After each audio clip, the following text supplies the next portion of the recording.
ഇബ്നു തൈമിയ എന്ന് പറയുന്ന ആള്, അയാൾ പഴച്ച ആളാണെന്ന് ലോകത്തോട് പറഞ്ഞത് ആരൊക്കെയാണ്?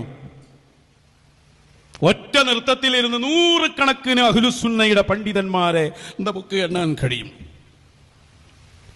എല്ലാരും കൂടി പറയണ്ട, അതിന്റെ ഏറ്റവും ഹെഡിലുള്ള എല്ലാവരും അംഗീകരിക്കുന്ന ആളെ പറഞ്ഞാൽ തന്നെ തീർന്നു. അത് ഇമാം ഇബ്നു ഹജറുൽ ഹൈതമി, ഇമാം മുഹമ്മദുർ റംലി, ഇമാം സ്വാവി, അബ്ദുർ റഊഫുൽ മുനാവി, മഹാനരായ ഇസ്മാഈലുൽ ഹിഖി അൽ ബറൂസവി, ഇങ്ങനെയുള്ള ഇബ്നു തൈമിയയ്ക്ക് ശേഷം ജീവിച്ച ഉലമാ ഏതൊക്കെയുണ്ടോ, ഇമാം അബ്ദുൽ വഹാബ് ഷഅറാനി, ഇവരെല്ലാം എതിർത്ത ഇബ്നു തൈമിയ, ആ ഇബ്നു തൈമിയയെ വെള്ളപൂശിയിട്ടുണ്ടെങ്കിൽ ഞങ്ങൾ അതിനെ എതിർക്കാതിരിക്കണമല്ലേ?